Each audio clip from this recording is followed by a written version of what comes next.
Sí. Sin embargo, se le denomina de campo porque su extensión, o al menos eso es lo que se pretende, que sea mayor en relación a una técnica por infiltración. La técnica por infiltración, para que lo recuerden, básicamente va a ser a un diente.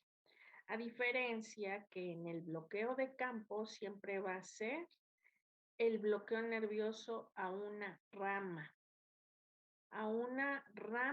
que amplíe el campo, es decir, que abarque dos o tres de estas ramas terminales. ¿Ok? Esa es la diferencia principal. Va a ser mayor el área que yo voy a estar infiltrando, como por ejemplo, este bloqueo de campo. Este bloqueo nervioso tiene como finalidad el bloquear el dentario inferior, el nervio bucal y el lingual, tomarlos en un punto en donde yo no tenga que estar colocando una técnica para cada rama. Únicamente voy a localizar este ramo nervioso y a colocar la técnica lo más cercano posible para que con un cuarto de cartucho, medio cartucho, un cartucho de anestesia, yo logre anestesiar esas tres ramas. Doctora, Adelante. de estas tres técnicas que hemos visto, ¿cuál es la más común o va a variar dependiendo el tratamiento que se va a dar? Así es, Ubaldo. Varía en base al paciente, a su historia clínica, al procedimiento que voy a realizar, varía de acuerdo a la zona que deseo anestesiar y a la profundidad con la cual deseo este anestésico. Vamos a ver más adelante, hay técnicas que aunque bien pueden infiltrarse para anestesiar en campo, tres dientes no son lo suficientemente, eh, digamos, potentes o no son lo suficiente, no tienen la suficiente profundidad para llevar a cabo una extracción. Sin embargo, sí me pueden servir para trabajar operatorio, por ejemplo. Y hay técnicas que aunque se vaya directamente a cada ápice del diente, son suficientes para hacer alguna extracción o algún procedimiento de una hora, hora y media de tiempo. Vamos a ir hablando de estos detalles. Pero en sí, Ubaldo, no hay receta de cocina. Cada técnica tiene su indicación y su aplicación y las vamos a seleccionar en base a lo que nosotros pretendamos hacer con ella. ¿Ok? Ok, muchas gracias. No, gracias a tú. Ahora, tenemos que el nervio trigémino tiene básicamente tres ramas. ¿Cuáles son estas tres ramas? La oftálmica, la maxilar y la mandibular. La oftálmica, la maxilar y la mandíbular. Muy bien. ¿Cuál es el origen real del trigémino?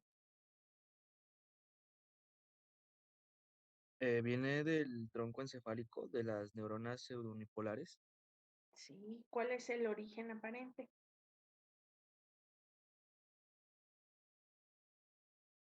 Es la porción anterolateral del puente, ¿no?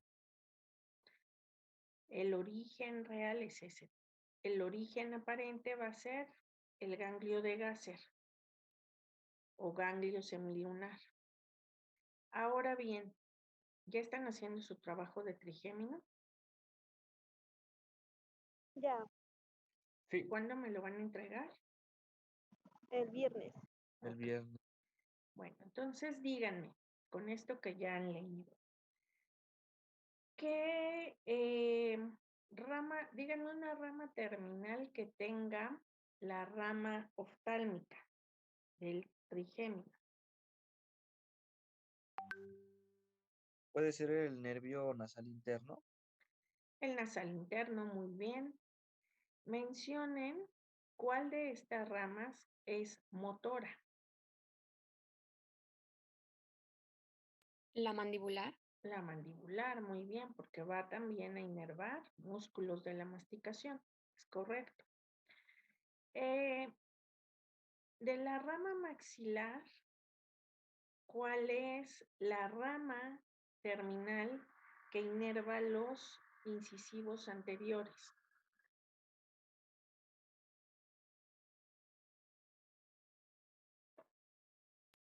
Sería el nervio alveolar superior anterior. Es correcto. Y por último, ¿cómo se encuentra inervado el primer molar superior?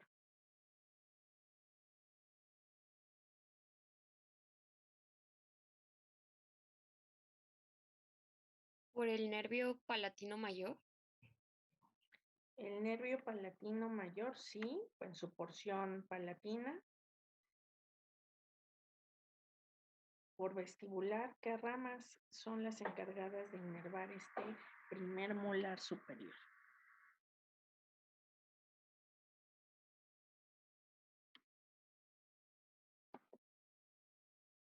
¿Quién está respondiendo?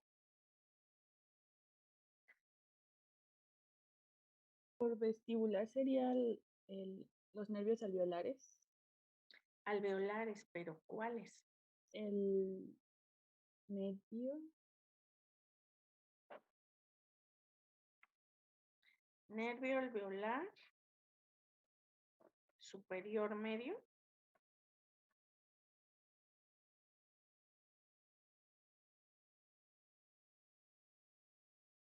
A ver, vayan a ver sus trabajos, su información que tienen recabada.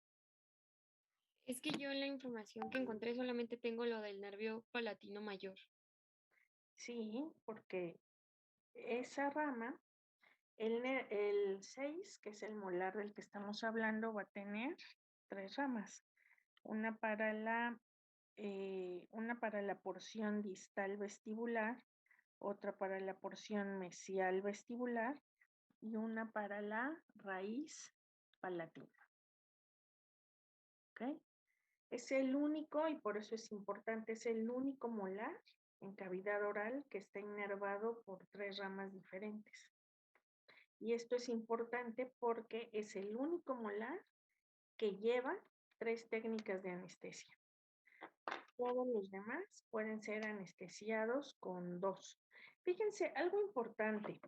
Vamos a tener en mente siempre que cuando yo voy a anestesiar un diente en el maxilar, va a ser por infiltración, va a ser por difusión. Sin embargo, los ramos vestibulares, las ramas terminales vestibulares, son aquellas que proporcionan la sensibilidad a los dientes y molares superiores. Las ramas palatinas únicamente se encargan de los tejidos de soporte o de los tejidos que se encuentran adyacentes a las raíces de este diente. Hay algo importante. No es necesario, o no es más bien suficiente, no es suficiente, es la palabra adecuada, con que yo solamente coloque una técnica por vestibular, que en este caso sería la técnica supraperióstica que vamos a ver en un momento. No es suficiente con que coloque la técnica vestibular. Para hacer una extracción dental yo tengo siempre que reforzar por palatina. En otras palabras, todos los dientes que pertenecen al maxilar para realizarse una extracción dental o cuando requiero un tratamiento de conductos, una pulpectomía, el tallado o el fresado para hacerlos un pilar de alguna prótesis, cuando requiero anestesia suficiente y profunda, voy a tener que colocar 2 técnicas al menos, una por vestibular y otra por palatina. Si únicamente voy a realizar una cavidad tipo 1, es suficiente con que yo coloque solo la técnica por vestibular. Si yo únicamente voy a quitar una espícula que se encuentra atrapada en la porción vestibular de cualquiera de los dientes, es suficiente con que coloque una técnica por vestibular. De ahí, Ubaldo, te comentaba hace un momento que es muy importante que yo primero tenga un plan de tratamiento y determine para qué quiero emplear esta técnica. Vamos a seguir estudiando. ¿Ya se acordaron qué ramas son las que inervan el primer molar?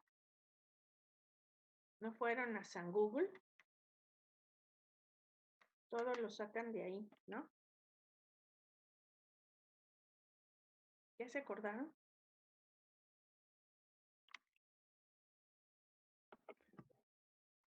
Doctora, ¿Sí? es la rama alveolar superior posterior que inerva el primer molar excepto su raíz mesiovestibular y esa Es la correcto. inerva el alveolar superior anterior. Es correcto. Entonces tenemos, gracias, Zaira. Es correcto. Tenemos raíz mesial por la rama alveolar superior anterior. Raíz distal por la rama alveolar superior posterior. Y raíz palatina por el palatino mayor. ¿Ok? ¿Ya no se les olvida?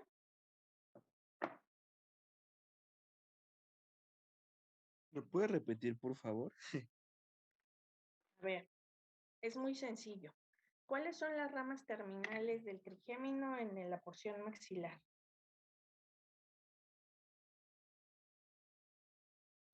¿Cómo El se llaman? alveolar. ¿Cuáles?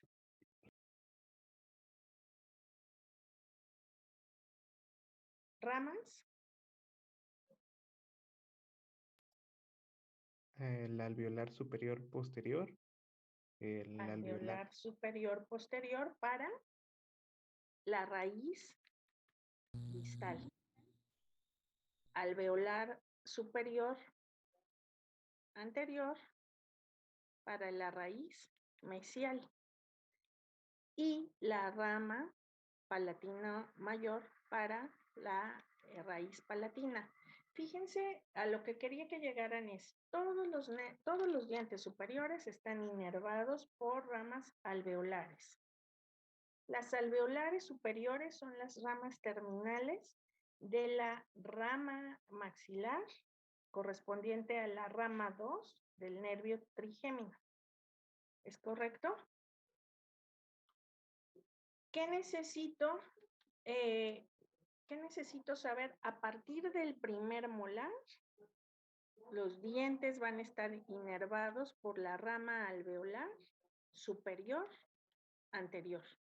Después del primer molar, van a estar inervados los molares por la rama alveolar superior posterior.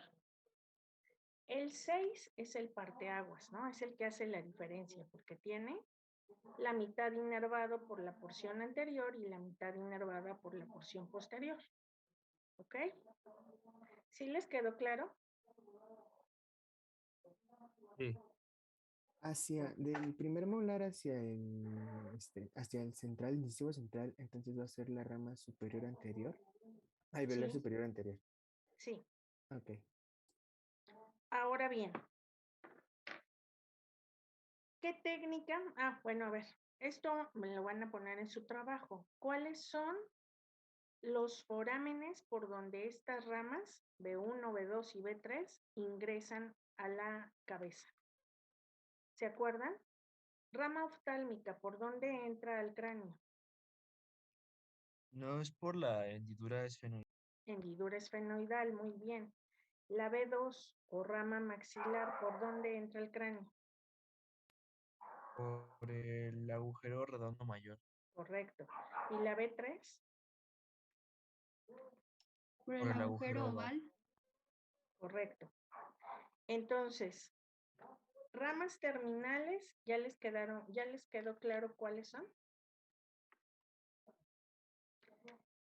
Esta inervación va a dar, esta inervación, cuando ustedes coloquen anestesia, rama 1, rama 2, rama 3, va a dar inervación a una zona en particular. A estas zonas donde cursa el anestésico se les llama dermatomas, es decir, son zonas anatómicas que están inervadas por la misma rama terminal, ¿ok?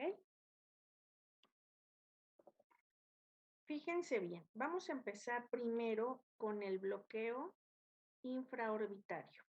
Para eso primero vamos a localizar dónde está el foramen infraorbitario. Bueno, antes quiero comentarles que nosotros vamos a trabajar particularmente en B2 y B3, rama maxilar y rama mandibular del trigemo. Vamos a localizar el foramen infraorbitario. Para referencia, voy a pedirle al paciente que mire de frente y voy a dividir en dos la pupila. Voy a pasar una línea imaginaria que pase por la mitad de la pupila, hacia abajo. Y ahí voy a interceptarlo con la parte superior del ala de la nariz, en un plano horizontal y un plano vertical.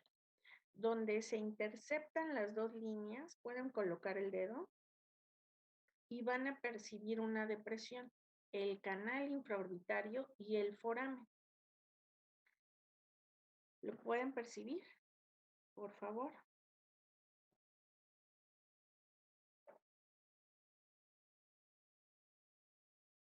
¿Podría mostrar cómo otra vez, por favor? Sí. Línea vertical que divide a la pupila en dos. Y línea horizontal a la altura de la cara superior del ala de la nariz. En la intersección de las dos van a localizar el foramen. Incluso cuando ustedes pueden percibir el foramen, hay cierta molestia, hay dolor. ¿Ya lo localizaron? Sí. Ya. Sí. Si nos vamos hacia arriba, vamos a encontrar qué estructura está en esta parte donde les estoy marcando.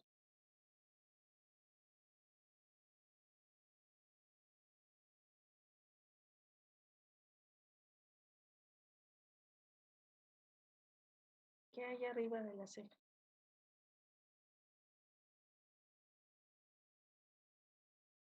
El foramen supraorbitario, foramen infraorbitario. ¿Y qué hay aquí? Entre los dos premolares, más cargado hacia el canino. ¿Cuál? El mentoniano. El foramen mentoniano. Foramen supraorbitario, foramen infraorbitario y foramen mentoniano. Si se dan cuenta, coinciden con una línea vertical.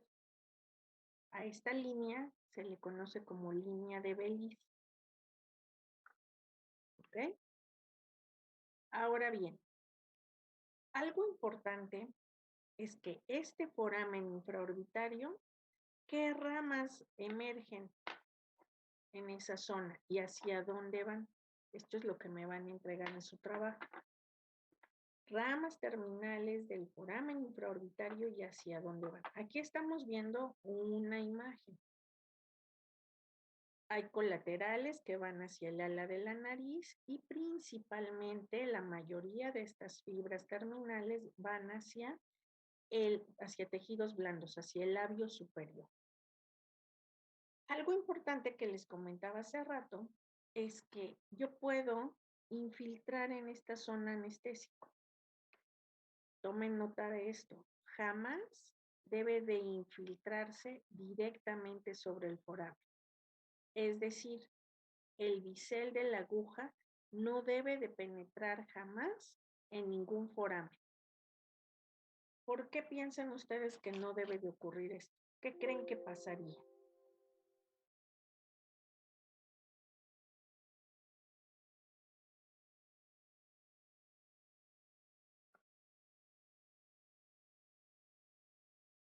Podríamos provocar una lesión que muy difícilmente se podría recuperar. Es correcto, Leonardo, tienes razón. Podemos generar una lesión de las fibras nerviosas y esta puede ser irreversible. Incluso muchas veces con el filo que puede tener el bisel de la aguja podemos seccionar alguna de estas fibras o terminaciones nerviosas. Entonces, jamás deben de infiltrar directamente sobre el foramen.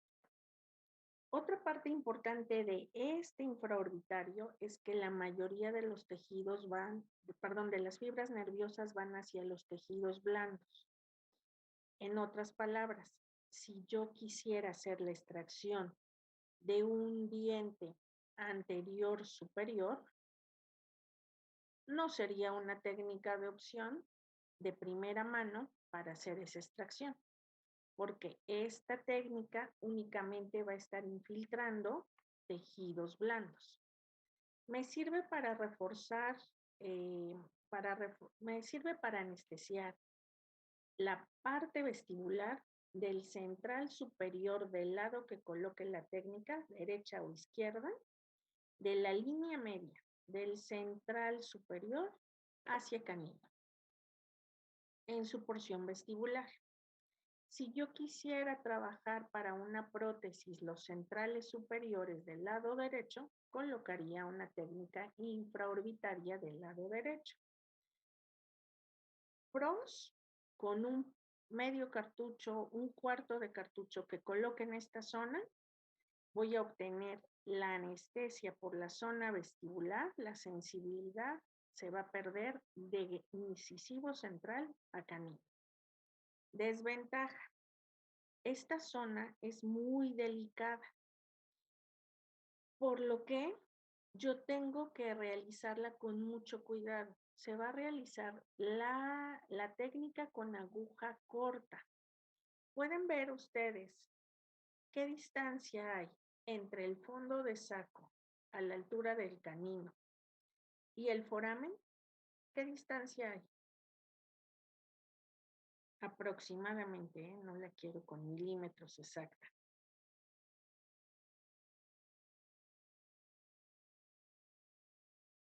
Como 2 centímetros, poquito menos.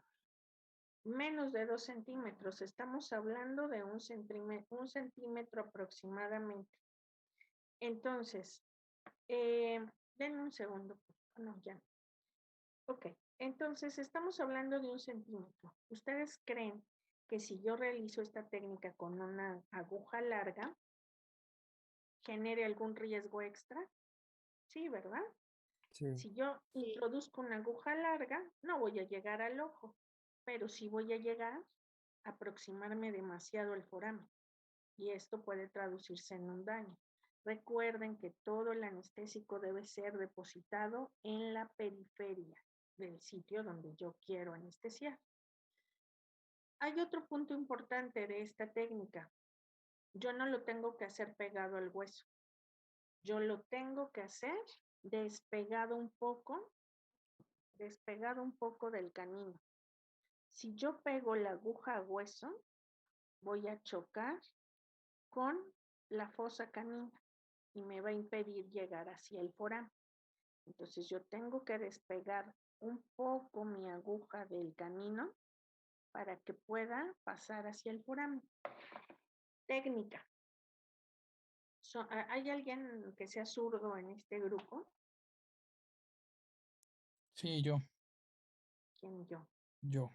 Leo. Leo. Leo.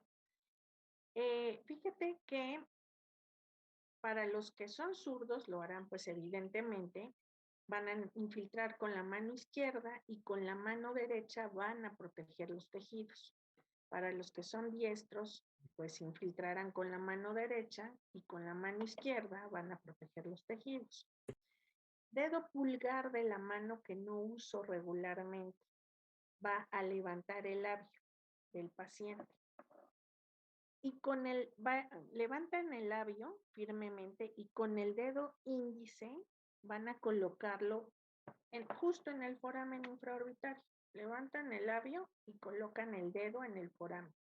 Sin soltar el foramen, van a introducir la aguja.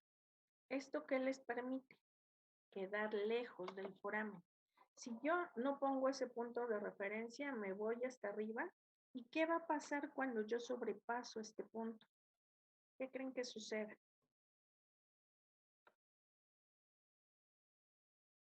Pues estaríamos como que inyectando el anestésico en una zona donde no debería de estar. Sí, lo vamos a infiltrar muy cerca de este foramen. Entonces, ya dijimos, una lesión nerviosa, pero también puedo hacer que se anestesie el párpado inferior. ¿Qué más puedo lograr con esta técnica? Que se adormezca el ala de la nariz. ¿Qué más puedo lograr? Que haya una isquemia en esta zona. Cuando nosotros abusamos del anestésico con vasoconstrictor, podemos generar una isquemia. Incluso por ahí creo que tengo una foto donde tiene un halo blanco en este sitio, isquemia en este sitio. ¿Qué pasa? Pues primero el halo blanco, pero después dice el paciente, ahora ya se puso negro. ¿Qué es eso que se puso negro? Pues al final del día se murió el tejido, hay necrosis. Se va a caer ese pedazo de piel. Y el defecto, pues imagínense en la cara, no solo tiene implicaciones legales, sino también tiene implicaciones en el manejo, en el tratamiento de este accidente. Debemos de ser muy cautelosos, ya les dije, el anestésico se administra lentamente y si algo pueden ir haciendo ahora que están en casa es practicando. Coloquen su jeringa, armen su jeringa, que vamos a hacer una práctica.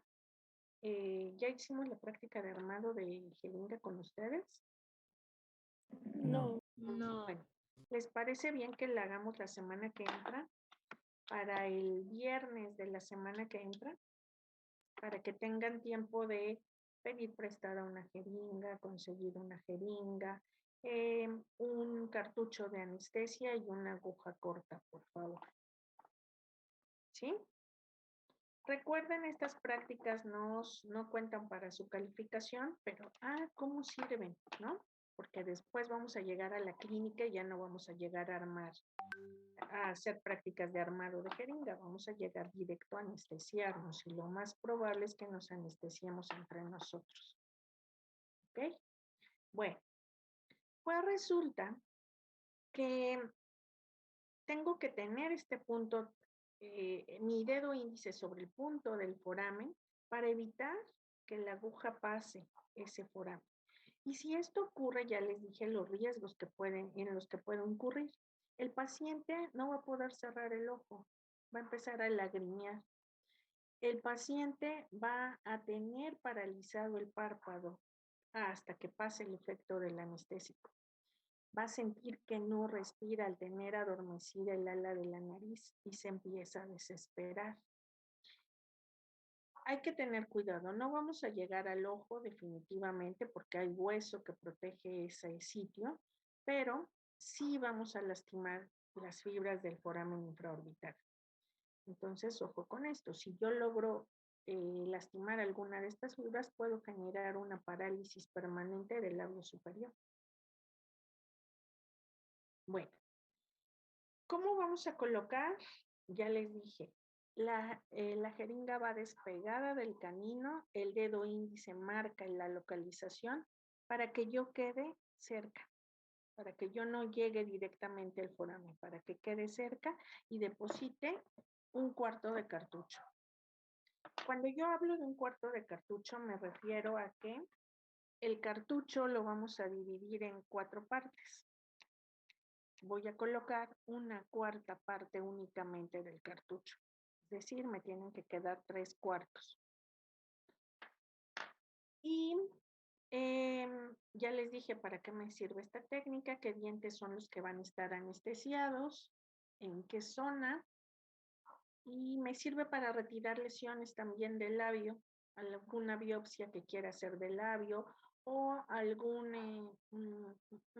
alguna técnica de operatoria dental para dientes anteriores superiores de la línea media hacia el canino. ¿Dudas hasta aquí? No. Esta técnica también se puede practicar de forma extraoral. Esta técnica no la vamos a practicar en la clínica. De hecho, es muy raro que se practique porque conlleva otro riesgo. Nosotros tenemos microflora bacteriana en esta zona que al infiltrar nosotros podemos podemos hacer o inocular esta flora que es aerobia en una zona donde hay microflora anaerobia y generar una infección. Y una infección en ese sitio, pues es bastante peligrosa. ¿Ok? Entonces, no es una técnica que se realice de manera convencional, tampoco es una técnica que vamos a ocupar como de forma electiva, ¿no? Al contrario, es una técnica que vamos a dejar únicamente para cuando el paciente por otra circunstancia no se pueda anestesiar. Por ejemplo, algún accidente, una fractura del hueso malar, la pérdida del labio, llega a ocurrir. Y desafortunadamente, pues no queda otro punto más que hacerla de forma extraoral previa asepsia de la zona y a veces previa profilaxis con antibióticos. ¿Ok? La forma para realizar la intraoral es esta, les decía, con el pulgar obviamente enguantado, van a levantar el labio y con el dedo índice a tocar la localización del foramen infraorbitario, un cuarto de cartucho. Bueno, ahora vamos a hablar del bloqueo nasopalatino. El foramen nasopalatino, como ustedes saben, se encuentra ubicado en la porción posterior de las caras palatinas de los centrales anteriores superiores. Ahí en la línea media vamos a ubicar una papila, la papila nasopalatina. Debajo de esta papila nosotros vamos a encontrar el foramen nasopalatino, que va a dar ¿qué ramas?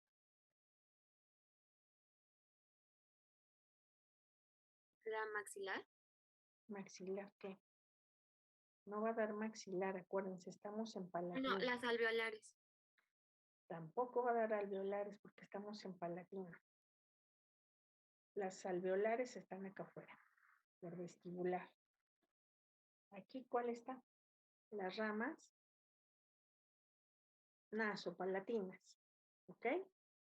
Van a inervar estas ramas nasopalatinas de canino a canino, de canino a canino, en su porción palatina. ¿Ok? Ahora, lo mismo que en el infraorbitario. No podemos introducir la aguja en el foramen nasopalatino. Por lo que la técnica adecuada es únicamente hacer uso del bisel de la aguja para colocar el anestésico a la periferia de esta papila.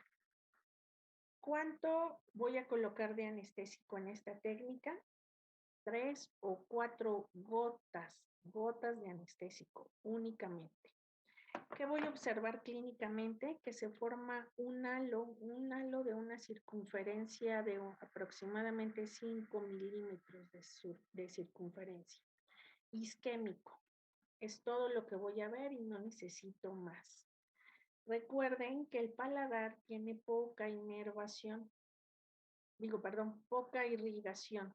Y si yo genero esto que están viendo en la fotografía de abajo, donde ya se ve gris por la isquemia, por la gran cantidad de anestésico que se colocó, va a ocurrir que este tejido se necrosa, se muere y se cae y deja desprovisto el hueso, con las implicaciones que conlleva generar o regenerar el tejido en la zona. Hay que poner apósitos quirúrgicos, hay que hacer lavados, hay que dar frente a las demandas y esperando que el tejido regenere. Muchas veces se llega a cursar con osteomielitis, que es la infección del hueso que queda denudado, y evidentemente hay pérdida de hueso también. Eso sin contemplar que haya parte pérdida nerviosa, fibras nerviosas que también se necrosan. Entonces hay que tener mucho cuidado con eso, ¿ok? Bueno, esto que les digo no es para asustar a nadie, es al final del día algo que los cirujanos dentistas hacemos todos los días, anestesiar a pacientes. Sin embargo, sí es para que vayan con la mira de tener siempre cuidado para prevenir, ¿ok? ¿Qué dientes se van a ver comprometidos con esta técnica o dónde va a surtir efecto? Ya les dije, todas las caras palatinas de los dientes superiores anteriores del maxilar yendo de camino a camino. ¿Qué puedo hacer con esta técnica? Con esta solita, a lo mejor debridar tejido blando, nada más. Recuerden que si quiero hacer una extracción, tengo que colocar dos técnicas. ¿Y cuál sería? ¿Cuál sería, Pamela? ¿Qué técnicas aplicaría si quiero hacer la extracción de un lateral superior en el maxilar?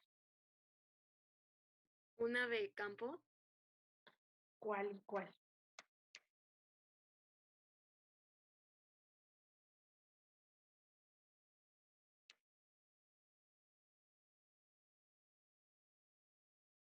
¿Cuál se te ocurre que podríamos aplicar?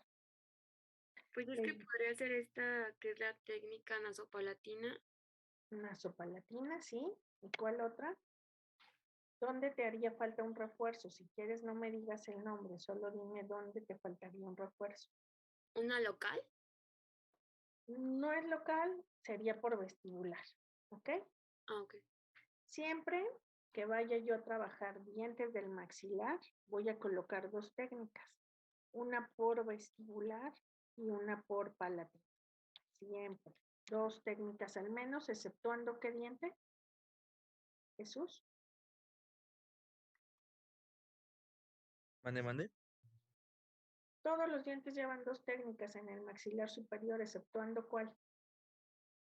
El primer molar. El primer molar. Ok, muy bien, gracias. Ahora bien, ¿qué técnica colocaría yo por vestibular? Esta técnica se conoce como técnica supraperióstica.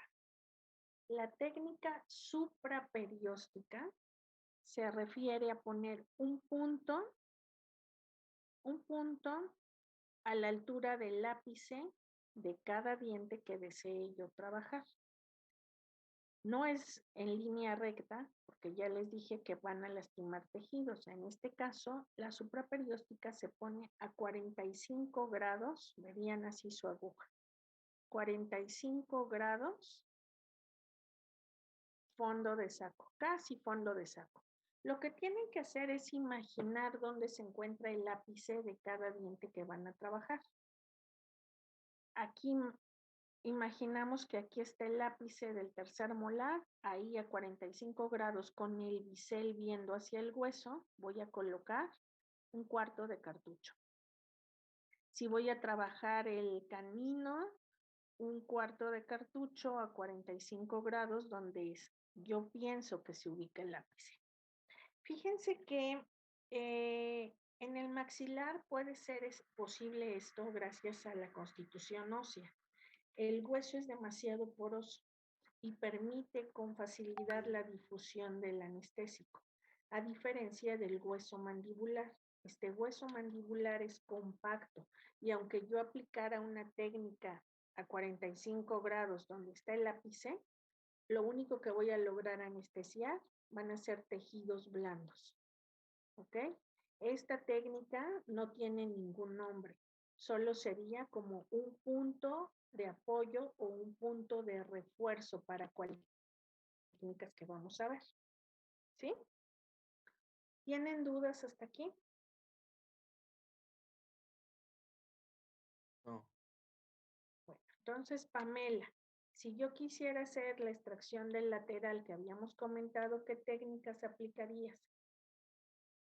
Pues la del bloqueo nasopalatino y la supraperióstica. Correcto, muy bien. Puede ser la nasopalatina, aunque ahí ya vas a estar infiltrando anestésico de canino a canino. Entonces, hay otra forma más conservadora de colocar anestésico, que es 5 milímetros por debajo de la línea cervical, aquí, 3 o 4 gotas. Aquí, 3 o 4 gotas, aquí, dependiendo el diente que vaya a trabajar.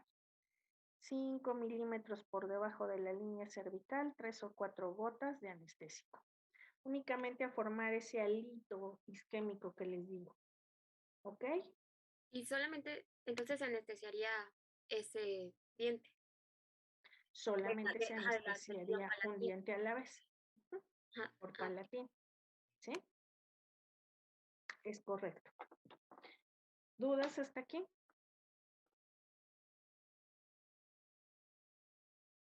No, Pero yo tengo ya. una ¿el halo isquémico siempre se va a formar? Sí, siempre lo vas a ver en palatino, siempre. ¿Por qué? Porque recuerden que la mucosa es sumamente delgada y está adosada al hueso. De hecho, ustedes van a notar la diferencia entre anestesiar vestibular y palatino. Vestibular, la mucosa es laxa y el anestésico puede irse tan rápido como si estuvieran infiltrando, ¿qué les digo? Si estuvieran infiltrando una esponja. A diferencia del paladar, en el paladar, desde que ustedes colocan la aguja, sienten la resistencia. De inmediato van a chocar con hueso cuando colocan la aguja. Y después, meter el anestésico cuesta trabajo. Es una presión negativa. Hay que hacer fuerza para infiltrar y van a sentir resistencia de los tejidos a ser infiltrados. Por eso mismo también deben de tener cuidado porque no solamente están colocando el anestésico, sino están desprendiendo la mucosa del hueso. Es dolorosa la técnica palatina. Es más dolorosa o más molesta que la técnica vestibular. ¿Ok? Una vez que realizan una técnica palatina, lo correcto sería cambiar la aguja. ¿Por qué? Porque muchas veces esta aguja ya chocó con hueso, se perdió filo o se acható. Entonces, colocar otras técnicas puede ser aún más doloroso. ¿Ok? ¿Dudas?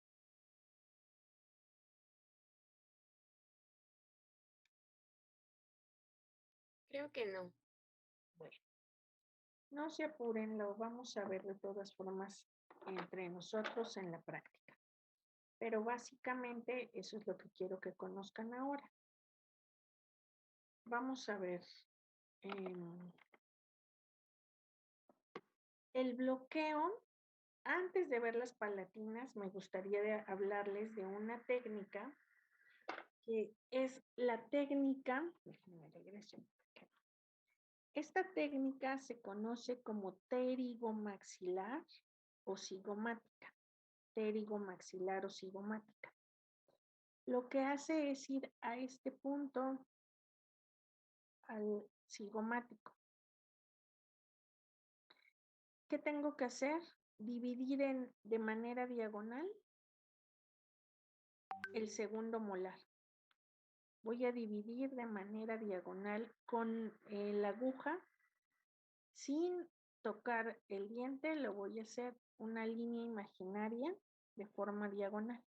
Ahí va a pasar mi jeringa y mi aguja de tal manera que la aguja va a quedar en este punto donde están viendo. Cuando yo deposite el anestésico por difusión, va a llegar a esta zona. ¿Qué ramas pasan por ese sitio?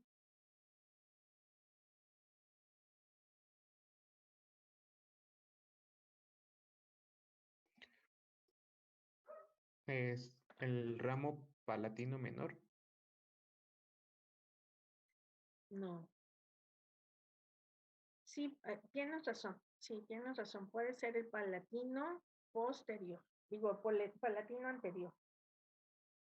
Pero no es el sitio donde lo vamos a tomar. O sea que no va a tener un efecto sobre el paladar. Aquí va a tener un efecto sobre tercer molar. Y va a tener un efecto, si yo me voy más arriba, puedo pescar un pedacito de la rama auricular. Y si yo me voy más atrás, puedo tener un efecto hacia la fosa pterigomaxilar. Y si me voy un poco más atrás, hacia el plexo venoso. Necesito que en su trabajo chequen esas estructuras. Si yo me voy al plexo venoso, entonces puedo generar toxicidad. Recuerden, se va a absorber rápidamente el anestésico. Puedo generar parálisis facial o puedo generar un trombo. Entonces tengan cuidado con eso. Basta con introducir únicamente el bisel de la aguja. No es necesario infiltrar toda la aguja. En ninguna de las técnicas va a ser necesario infiltrar toda la aguja. Siempre deben de acostumbrarse del total de la aguja, siempre deben de infiltrar, de introducir únicamente 1/3. 2/3 de la aguja van a quedar fuera de la punción máxima, porque en algunas como las palatinas únicamente se introduce el bisel de la aguja. ¿Ok? Ahora que están empezando, yo les recomiendo que practiquen con agujas cortas. Es más riesgoso que empiecen trabajando con agujas largas y de hecho la literatura menciona que la única técnica para la que está diseñada la aguja larga es la regional mandibular, que aún no hemos visto. Todas las demás se pueden realizar perfectamente con aguja corta. ¿Ok? Vamos a dejarlo aquí. Estudien nervio trigémino, se los voy a seguir preguntando. Y empiecenle ya también a estudiar nervio facial, porque después van a hacer preguntas alternadas. ¿Ok? Sí, Sí. doctora. ¿Tienen alguna duda? No.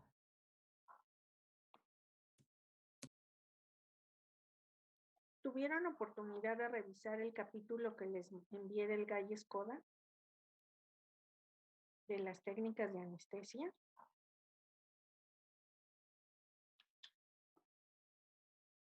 El archivo que mandó al grupo, Sí. sí lo estuve leyendo, pero aún no lo termino. Bueno, revísenlo. Viene muy completo, viene bien. ¿No saben qué?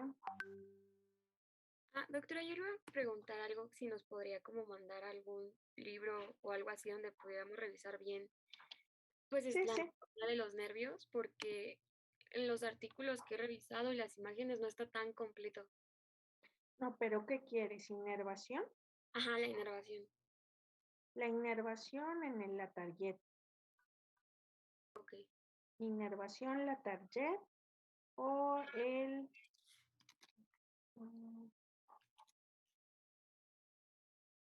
ahorita se los mando. Se me fue el apellido del otro autor. Se los mando enseguida. Sí, gracias. Y si lo que yo quiero que revisen son las técnicas, se las hago llegar en este momento. Doctora, para la práctica, solo necesitamos la aguja, un cartucho y, perdón, y aguja corta. La aguja, un cartucho, aguja corta y un tipodonto. Ok, gracias. ¿Vale? No, gracias a ustedes. El Se los tipodonto hago puede ser llegar el que sea, ¿verdad? ¿Perdón? El tipodonto puede ser el que sea. El tipodonto sí, el que quieran, el más económico. Me da igual, la verdad. Ok, gracias. Bueno, nos vemos entonces el miércoles. Sí, ¿verdad? O no, los veo el viernes, ¿no? ¿Cuándo los veo ya? El viernes. Viernes. El viernes, cierto. Ya estoy perdida de los días. Ok. Los veo el viernes, enseguida les hago llegar las técnicas y les mando el autor de la inervación. Sí, Voy a gracias. buscar un fascículo que tenía por ahí y si lo encuentro se los mando. Es también, viene un poco más claro y resumido. ¿Vale? Tengan una linda tarde, cuídense mucho. Gracias, doctora. Gracias, Gracias. doctora, Gracias, igualmente. igualmente. Doctora. Hasta luego. Hasta luego.